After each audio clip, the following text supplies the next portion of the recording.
Senator Francis Heyliger, you're recognized.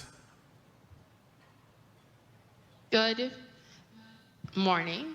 Hope everyone is doing well. Good morning, colleagues. Good morning to the people of the territory, and good morning to the testifiers. Just for clarity, during this 7 minutes, we're allowed to do questions for both, and how much is for the minutes is for the second round? We want to focus on Mr. Hunt in this round, and then we'll dismiss. For 7 minutes. You don't have to use the full 7 minutes if you don't have to.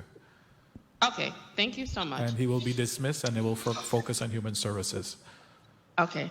Good morning, Mr. Hunt. How are you?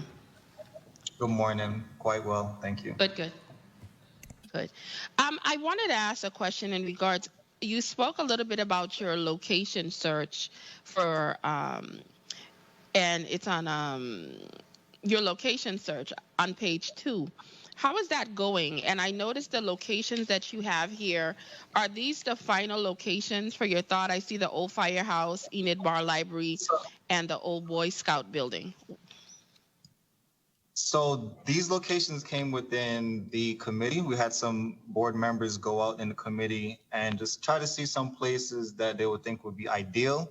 The only problem we came up, whatever we think that was ideal, was what was actually available, right? So this is only ideal places, but we know we can't get a place if it's not available, which is why we say that, well, Department of Property and Procurement, once we get a list from Property and Procurement and see what actually is available and we could obtain to put the location for the Hall of Fame, then this list would be, the list would probably be different.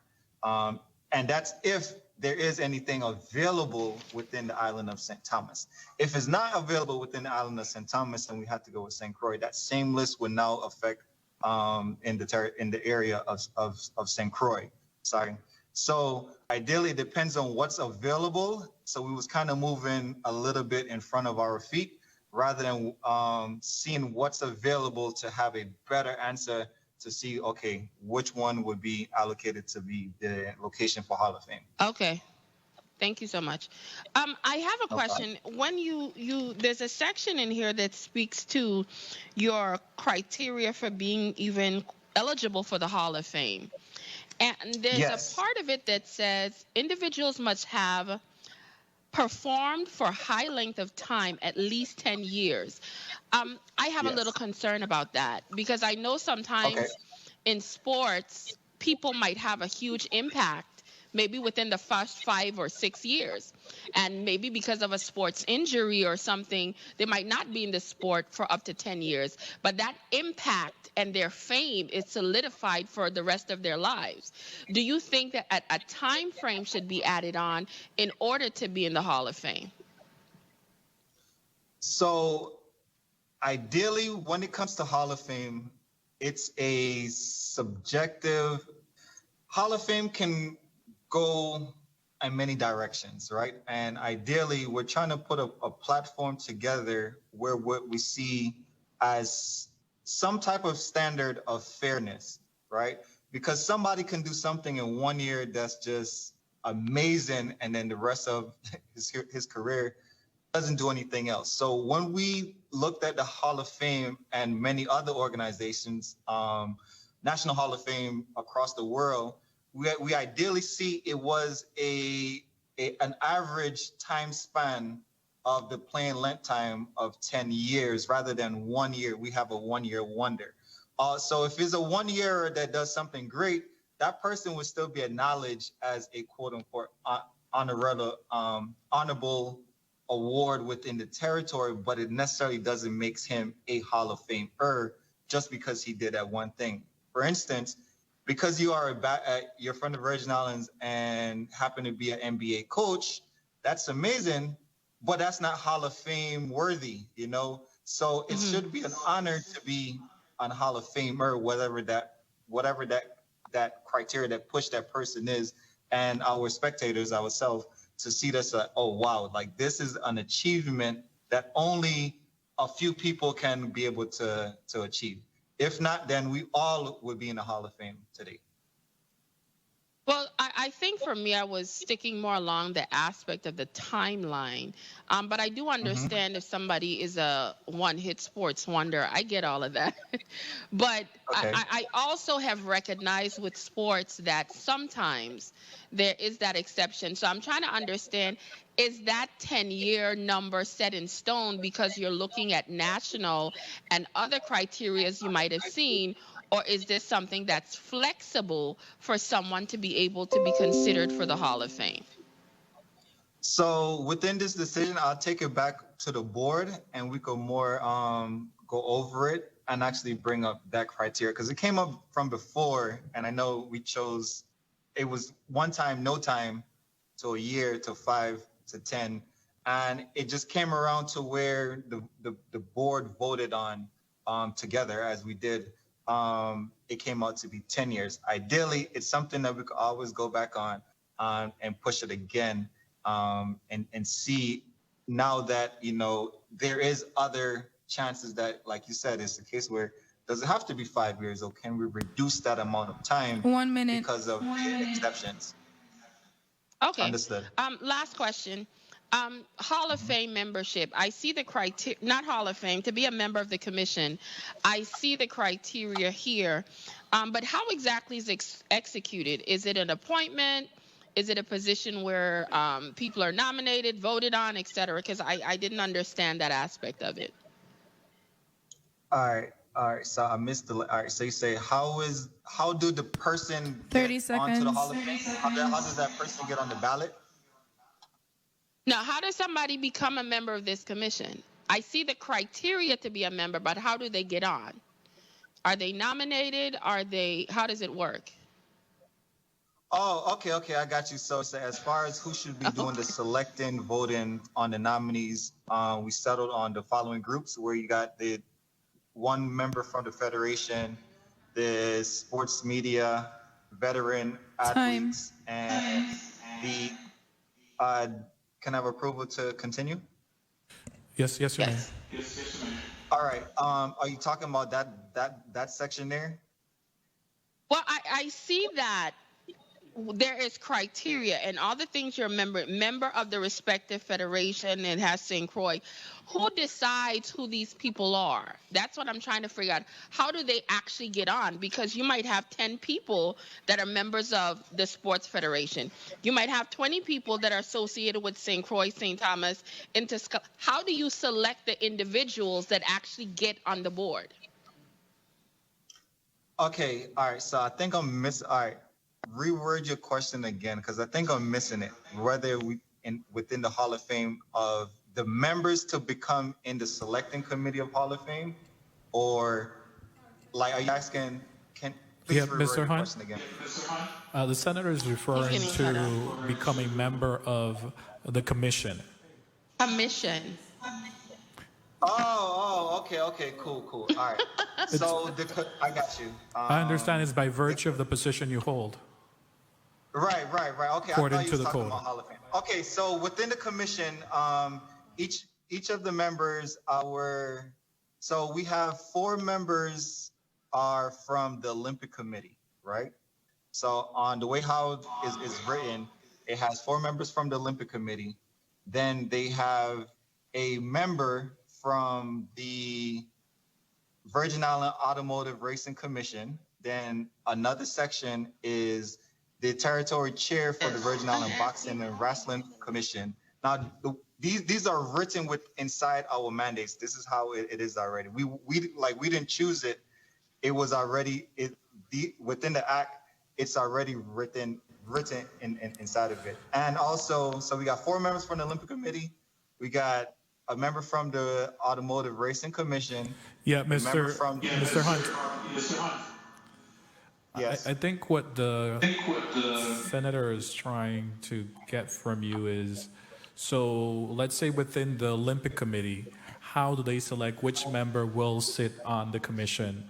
From the federation, whatever federation it is, how do they select what member will sit on the So, got you. So from the Olympic Committee, all it states is the Olympic Committee president and 3 other federations. So those federations would be chosen from the Olympic Committee to be nominated, selected within.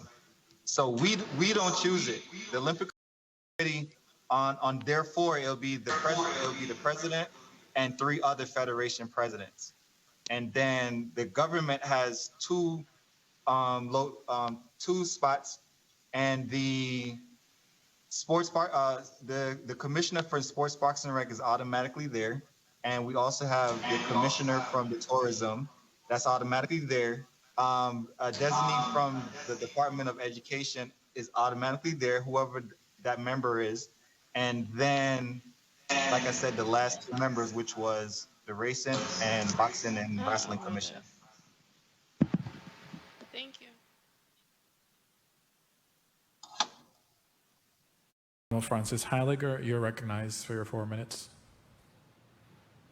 Thank you. Good afternoon once again. This round of questioning, I really want to jump in, specifically trying to deal directly with the children and some of the things that's happening over the past couple of years, as we might know. First of all, I want to ask a question. What practices do you have in place when you're responding to cases of severe child abuse within human services? AC Benjamin, just so you're aware, and not to run into your time, Senator, but AC Benjamin has a very strong background in investigations and several master's degrees, and also was oversight of intake and emergency services. So policy, procedures, and everything. She's very intimately involved. AC Benjamin. Good afternoon. Just for the record, the division that deals with our response to child abuse and neglect is not here today. When we receive a call or referral regarding child abuse and neglect, we respond in the type of situation that you're referring to. We would respond, and often when it involves a child being injured, we respond, and the police department responds.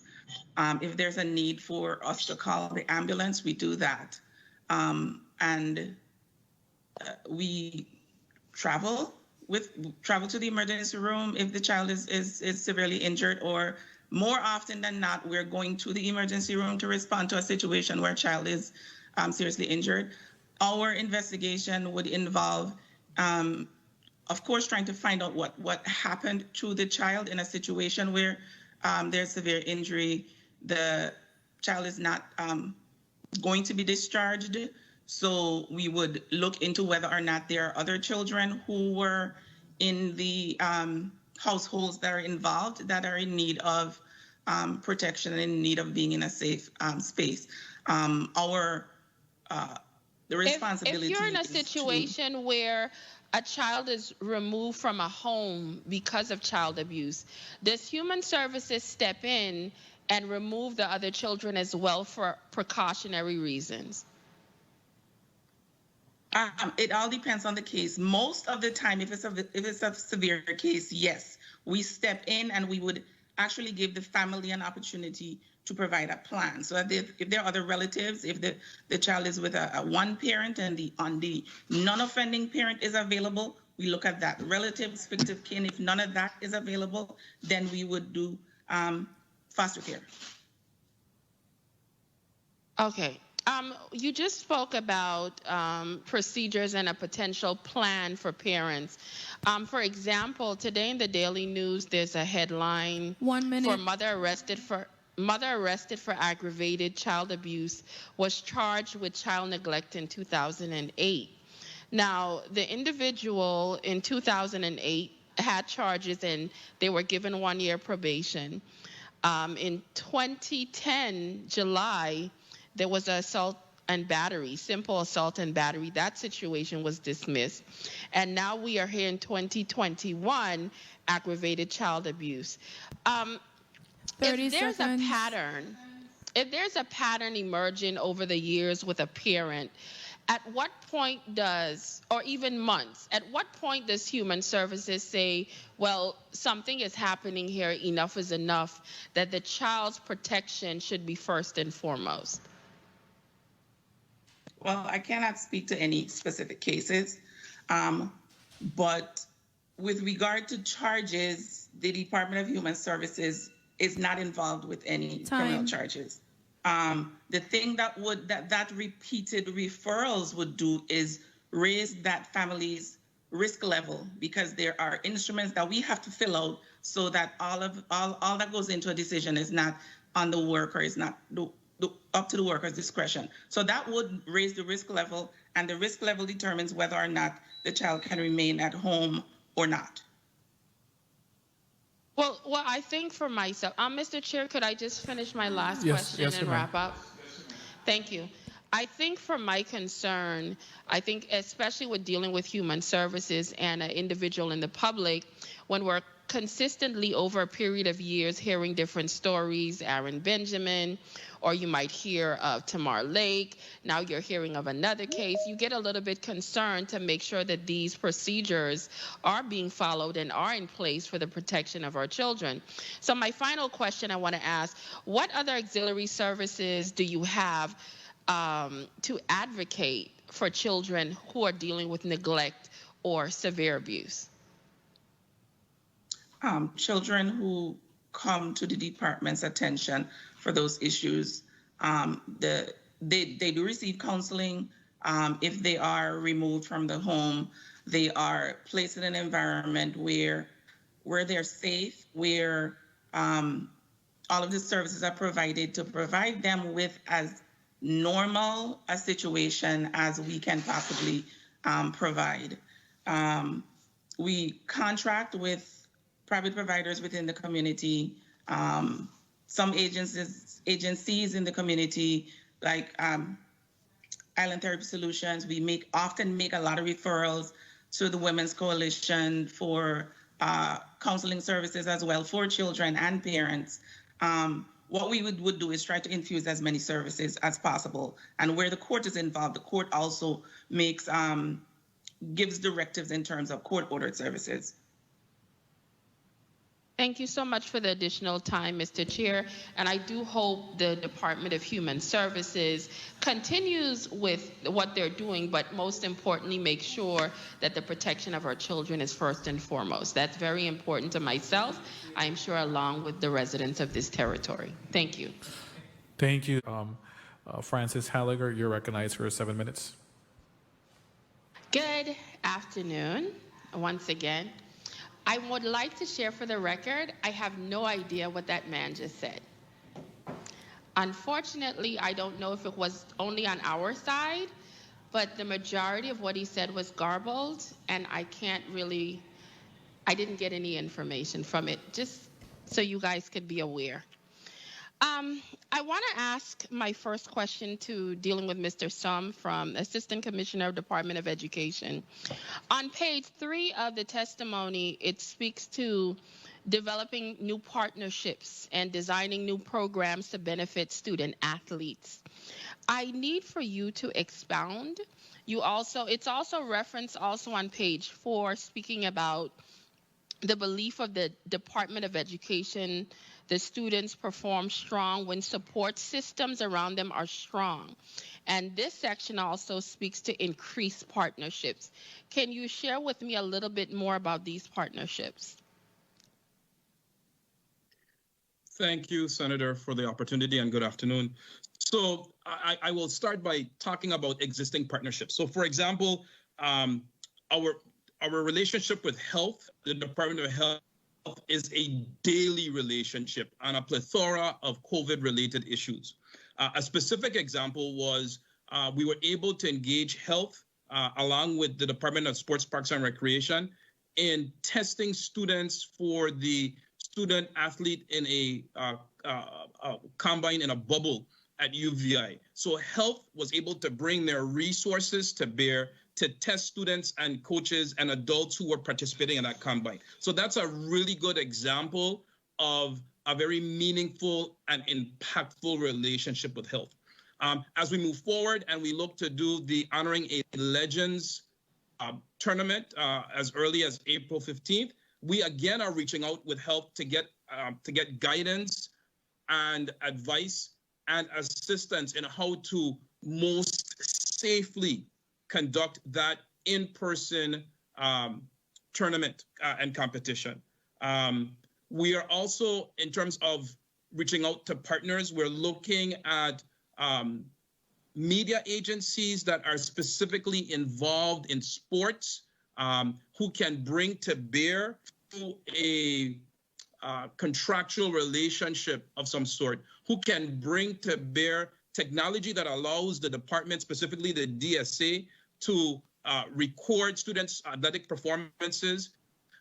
And this is important because the department is trying to build true student athletes, students who excel in their sport and want to continue to excel at the collegiate level and beyond. So there is technology out there to help the department, to help students and families. For example, well, one of the things, Mr. Sam, how are you? One of the things in this testimony, it speaks to the Athletes Foundry, Inc. This is to assist with athletes that are seriously attempting to be on the collegiate level, as well as utilizing this service to really promote them. The question I want to ask about this, who exactly is this organization, number one? And number two, was there a cost associated with the Department of Education to partner with them? And number three, is this platform in compliance with recruitment practices for students to be on the collegiate level? Okay, I'm going to answer the second question and then refer questions 1 and 2 to, or 1 and 3 to Director Callender. There is absolutely no cost to the Department of Education. We have a MOU that has been completed, memorandum of understanding that has been completed, and there is absolutely no cost to the Department of Education. Further, there is no cost to students and their parents. This is a free service that's being provided to our students. Director Callender can respond to questions 1 and 3. Director Callender? Good afternoon again, Director Callender speaking. Athlete Foundry is an organization that they created a platform that would enable students to track the various items that they need as time goes by to get into college. So, for example, if you have to take specific courses to get to a particular school that you're interested in, you can actually have the classes inputted into the Athlete Foundry platform, and they will keep a track of it. Of course, you can also do that on your own, but you can also upload videos of your performances. You can upload statistics to see how your play has been increasing over time. You could include, like if you have some kind of sickness, you could also include that kind of stuff. So it's a platform that enables you to track everything that you need, to include SAT scores, SAT and ACT scores, and all the various declaring house and all the various items that's needed for entry into the college level. Athlete Foundry has created that platform. Thank you. I get the logistics. Thank you, sir. I got the logistics as to what you can do because it's in the testimony that was provided earlier. Could we get to the part as to this organization, its origin? 30 seconds. The origin of the organization? I'm sorry, I don't understand the question, ma'am. Who runs this organization? I don't know about the company, so I'm trying to understand who runs the company. They're a legal organization that they've been incorporated in Delaware. So they're just a viable organization out there. Oh, so they're outside of the territory. Yes, I'm trying to understand. So they're a company outside of the territory. Yes. Okay. One last question, and this is for Ms. Hobson. Mr. Chair, may I ask my final question? You may conclude.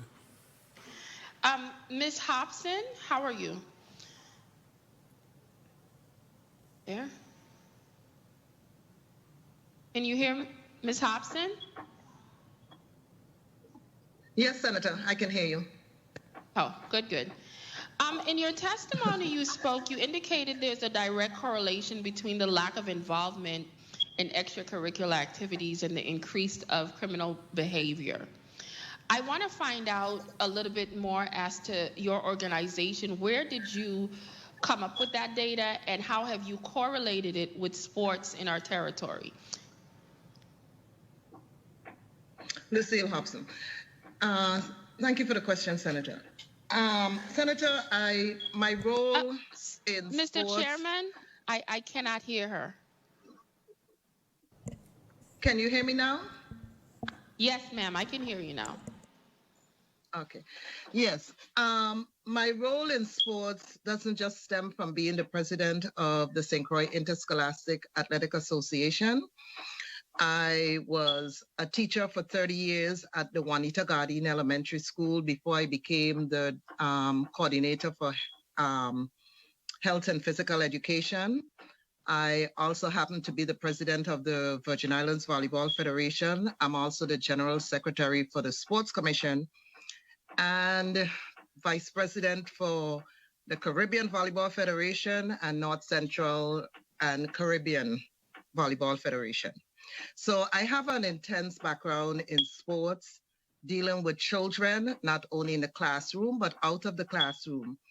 And I've seen that when our children have nothing to do, they tend to find destructive ways in which to channel their energies. For example, even in terms of not making a team, I've noticed that sometimes you might have a child that has the skills to be a good athlete, but they are failing. And instead of finding remedial measures to assist these children so that they can bring up their grades, they just decide, okay, you're failing, so you can't be on the team. And then you find, and I've noticed that they just become destructive or get themselves in trouble, just from my personal experience in knowing them, coming from the elementary up to high school, because I coach also at Central High School. Yes, ma'am. And just to close off, what do you think the government of the Virgin Islands can do with your organization to help curtail some of these issues that you clearly see and sharing with us today? That's it.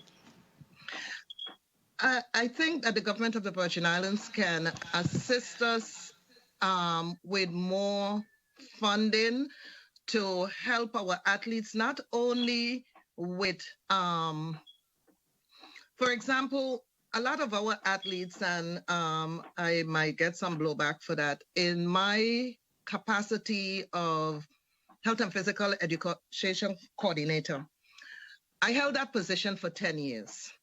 And during the 10 years that I held that position, our public school physical education department received no equipment to teach the classes. They received no equipment for the sports teams at no time for that 10-year period. And it wasn't just in that 10-year period, it was before that 10-year period that occurred, and also after that 10-year period. With some of the funding that was allotted to the St. Croix Interscholastic Athletic Association, the previous president and vice president, Ms. Desiree Miranda and Amy Carter, along with Ms. Winter, who is sitting here today, they took up an initiative where they used that funding to purchase equipment for the schools to assist them in having what they needed for the school teams to train with. They bought down to water jugs for every school so that when the athletes go to games, they could have a jug with water. They bought baseballs, softballs, basketballs, all the equipment needed so that these athletes can be trained. So For us personally, as I said from the beginning of my testimony, our job is actually to organize events, which we do. But the athletes, the coaches, they need assistance in terms of equipment to train the athletes. And the training doesn't just come from the coaches, it starts in the gym classrooms. So if the gym teachers, it has baffled me how over the years, and I know this is a new administration, how the Department of Education really thinks that our children are learning in physical education. Because if for 10, 15 years, you haven't.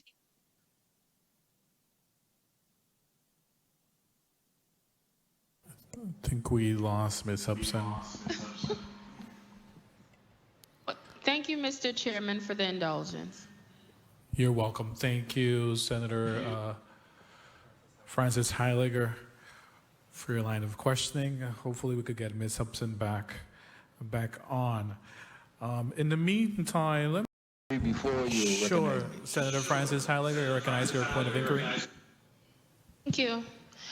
To Assistant Commissioner Sum III, I need to understand, are you saying that the Department of Education consistently comes here with the size of budget that they do have, the largest out of the general fund, that nobody thinks to make sure that there's a budget available to purchase sports equipment, but you have a whole area of funding for travel and various things around sports, except the very equipment that they need to play the sports?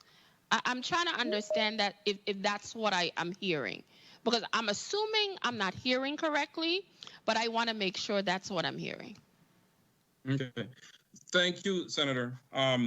There are two separate things. So the districts are responsible for health and physical fitness.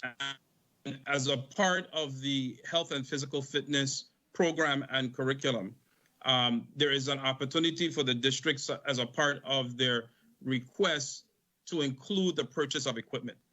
At the Division of Sports and Athletics, they're not necessarily buying equipment. They're organizing activities and programs that promote student athletes, that promote technology in student athletic programs.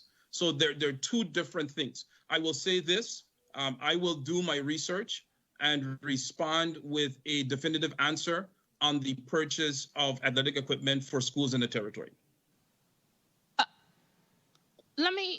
You have to do research as the Assistant Commissioner of Education to tell me, a senator, if you're even buying equipment for sports in schools? The purchase of equipment is done at the district level.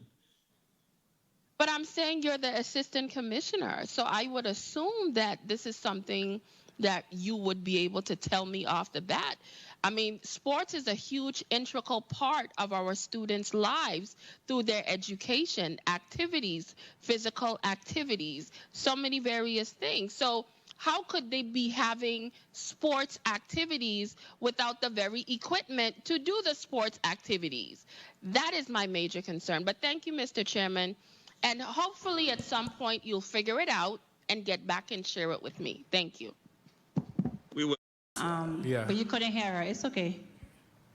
Senator Francis Heyliger, you're recognized for a point of inquiry. Yes. And I apologize. Maybe We can't sound... hear you, and sometimes we can't see from this side. Oh, it's okay. Through the chair to the Assistant Commissioner of Education. This has to do, I want to ask a question in regards to the health and safety of our athletes. One of the things I knew as a child, and this is my 30th year graduating from Charlotte Amalie High School, fellow chicken hawk. But what I wanted to ask, as a child attending high school, we had to pay, if we wanted to participate in the sports activities, they used to tell us we had to pay, I believe it was like $20 for insurance or something like that. I want to know if that's still in place. And number one, I also know of a parent whose child within the last few years had to pay that, and the child was an athlete. But when the child got hurt playing sports at school and the child was taken to the hospital rejected the insurance and said they do not accept it.